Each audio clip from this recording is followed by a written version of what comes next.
আসসালামু আলাইকুম। আশা করি সবাই ভালো আছেন। আজকে আবারও চলে এসেছি আপনাদের মাঝে ছোট্ট একটি ভিডিও নিয়ে। 7 ফিট পর্যন্ত গাঁথুনি কমপ্লিট করেছি। এখন এটার উপরে রিংটোন ঢালাই করব। সবগুলো রডই কিন্তু আমি উপরে সাজিয়ে নিছি, তুলে নিয়েছি। দেখতে পাচ্ছেন আপনারা, চতুর্দিকে রডগুলো ফেলে দিছি। যে দিকে ওয়াল আছে 3টি করে রড ব্যবহার করতেছি রিংটোনের মধ্যে, উপরের 7 ফিটের রিংটোনে। এবং এখানে যে কাজগুলো করতেছি, এখানে অনেকেই যারা চ্যানেলে নতুন আসেন অনেকে জানতে চান যে এখানে কী কী আছে। আগের ভিডিওগুলি আপনারা দেখলেই বুঝতে পারবেন। এখানে 3টি রুম আছে, 3 রুমের একটি বাড়ি। কিচেন আছে, টয়লেট আছে 2টি, একটি ডাইনিং ড্রয়িং। আগের ভিডিওগুলি দেখলেই বুঝতে পারবেন ড্রয়িং অনুসারে কাজগুলো করতেছি। আর যারা প্রথম থেকে ভিডিওগুলি দেখতেছেন আপনারা তো অনেকেই জানেন এখানে কী কী হইতেছে। তো সাথে থাকেন, ভিডিওটি স্কিপ করবেন না। এখানে 3টি করে রড ব্যবহার করেছি এবং নিচের যে গ্রেড বিম আছে নিচে কিন্তু 4টি করে রড ব্যবহার করেছি। এবং পিলারের মধ্যে 4টি করে রড দেখতে পাচ্ছেন। পিলারের মধ্যে 4টি করে রড। পিলারের সাইজ হচ্ছে 5 ইঞ্চি বাই 6 ইঞ্চি। এবং এখানে প্রতিটা এই রডের মধ্যে কিন্তু এল দেওয়া আছে। এই এলগুলো দিতে হবে, এলগুলো খুবই গুরুত্বপূর্ণ। প্রতিটা রডের মাথায় এল দিতে হবে।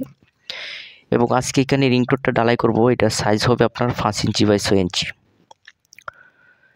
5 ইঞ্চি বাই 6 ইঞ্চি রিংটোন ঢালাই করব। উপরের 7 ফিটের রিংটোন এবং 3টি করে রড, কারণ উপরে কোনো লোড থাকে না, যার কারণে এখানে 3টি রডই ব্যবহার করতেছি। টিন সেট বাড়ি তৈরি করার ক্ষেত্রে 3টি রড দিয়ে কিন্তু করা যায়। উপরে রিংটোন অথবা আপনার নিচেও কিন্তু সম্পূর্ণ কাজে 3টি করে রড দিয়ে করা যায়। কিন্তু এই ক্ষেত্রে এখানের যে কাজগুলো, এই কাজগুলো একটু ভিন্ন। এখানে 12 ফিট পরপর পিলার দিয়েছি। এটার কারণ 60টি করে রড এখানে ব্যবহার করেছি এবং 12 ফিটের মাঝখানে কিন্তু একটি করে শর্ট কলম আছে বিটের নিচে। আর এখানে 3 ইঞ্চি কাতুনির উপরে আজকে কিভাবে করতে হবে সঠিক নিয়মে রিংটোন ঢালাই, এটা আপনারা দেখতে পাবেন। কারণ এই কাজগুলো খুবই গুরুত্বপূর্ণ, সঠিক নিয়মে কাজগুলো করতে হবে। যেহেতু গাঁথুনি 3 ইঞ্চি এবং আপনারা চাইলে 3 ইঞ্চি গাঁথুনি দিয়ে কাজগুলি করতে পারবেন। টিন সেট বাড়ির কাজ অল্প খরচের ভিতরে এই নিয়মে। তো আমি এখানে কাঠগুলো কিন্তু রেডি করতেছি। এই দিক দিয়ে ঢালাই করব আজকে। এখানে আপনার যে কাঠ আছে, নিচে কিছু কাঠ আমি পরিষ্কার করে রেখেছি। যে কাঠগুলো, এই কাঠগুলো ফিটিং করব। ফিটিং করে আপনাদেরকে আমি দেখানোর চেষ্টা করব। যেহেতু আমি একাই ভিডিওগুলি করি এবং কাজও করি, এগুলো ফিটিং করে আপনাদেরকে দেখানোর চেষ্টা করব এবং বিস্তারিত বলার চেষ্টা করব। সাথে থাকুন, ভিডিওটি স্কিপ করবেন না। ভিডিও স্কিপ করলে অনেক গুরুত্বপূর্ণ বিষয় আপনারা মিস করবেন, তাই স্কিপ করবেন না। কাঠগুলি ফিটিং করে আপনাদেরকে দেখাচ্ছি। কাঠগুলি ফিটিং করে নিয়েছি, সম্পূর্ণ কাঠেই ফিটিং করে নিয়েছি। এখন আপনাদেরকে দেখানোর চেষ্টা করব যে এগুলো কীভাবে ফিটিং করেছি। 3 ইঞ্চি গাঁথুনির উপরে রিংটোন ঢালাই 5 ইঞ্চি বাই 6 ইঞ্চি। তো 3 ইঞ্চি গাঁথুনি, ওয়াল হচ্ছে 3 ইঞ্চি এবং আপনার 3 ইঞ্চির দুই পাশে ভিতরে বাহিরে একটি করে কিন্তু 1 ইঞ্চি কাঠের 1 ইঞ্চি বাটাম কিন্তু মেরে দিয়েছি। দেখতে পাচ্ছেন আপনারা, বাইরের সাইড দিয়ে এবং ভিতর সাইড দিয়ে 1 ইঞ্চি বাটাম কিন্তু মেরে দিয়েছি। 1 ইঞ্চি 1 ইঞ্চি 2 ইঞ্চি এবং আপনার গাঁথুনি হচ্ছে 3 ইঞ্চি, মোট হচ্ছে 5 ইঞ্চি। এই যে 2টি বাটাম, দুই সাইডে 1 ইঞ্চি করে কাঠের। তো এখানে 5 ইঞ্চি এবং হাইটে হবে 6 ইঞ্চি, অর্থাৎ আপনার যে টিকনেস আছে কারা, এটা হবে 6 ইঞ্চি এবং প্রস্থে হবে 5 ইঞ্চি ঢালাই। তো এটা এই মাপেই ঢালাই করতে হয় এবং এই কাঠগুলো কিন্তু এভাবেই ফিটিং করতে হয়। আপনার ভিতরে বাহিরে একটি করে কাঠের বাটাম দিয়ে এই আপনার এটা কুপলা হয়।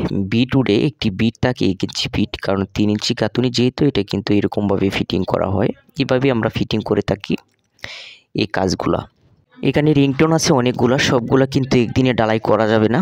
তো এই সাইড আজকে ঢালাই করে পরবর্তী দিন কিন্তু এখানে বাহিরের যে কাঠগুলো আছে, অর্থাৎ এখানে নিচের কাঠগুলো কিন্তু খুলবো না, সাইডের কাঠগুলো পরবর্তীতে এসে কালকে এসে এগুলো খুলে অন্য সাইডে কিন্তু ঢালাই করব। আর আরেকটি বিষয় অবশ্যই আপনাদেরকে লক্ষ্য করতে হবে, অনেক মিস্ত্রি ভাইয়েরা বলেছেন যে উপরের যে রিংটোন আছে, যেটা আমি দিতেছি 7 ফিটের মধ্যে, এই রিংটোনটার মধ্যে নাকি এল দেওয়ার প্রয়োজন হয় না। দেখেন আমি কিন্তু প্রত্যেকটা রডের মধ্যে কিন্তু রডের মাথায় এল দিয়েছি।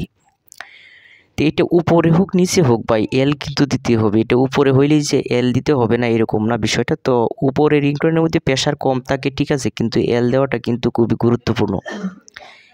এলটা দিলে খুবই ভালো হয়, শক্তপোক্ত হয়, এই কারণে এল দিতে হবে। আর এখানে যে মশলা তৈরি করা হবে, ডালাই তৈরি করা হবে, এটা অবশ্যই আপনার কড়া করে সিমেন্ট দিয়ে তৈরি করতে হবে। একটু এই বেশি করে দিতে হবে, সিমেন্টটা একটু বাড়িয়ে দিলে কিন্তু সবচেয়ে ভালো হয়।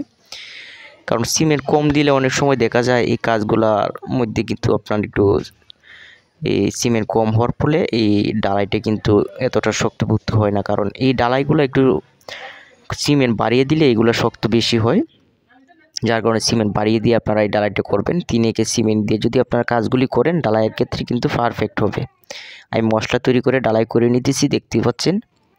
কারণ এখন প্রায় বেলা শেষ পর্যায়ে, আমি ভিডিওটা এখানেই শেষ করব, কারণ এখন আর ভিডিও করা যাবে না, অন্ধকার হয়ে যাচ্ছে, যার কারণে আজকে আমি ডালাইটা করে নেব। এখানে একটি সুতাটা নিয়েছি, সুতাটা দেখেন, এই যে সুতাটা দেখতে পাচ্ছেন এটা ওয়াটার লেভেল করে আমি দিয়েছি সুতাটা।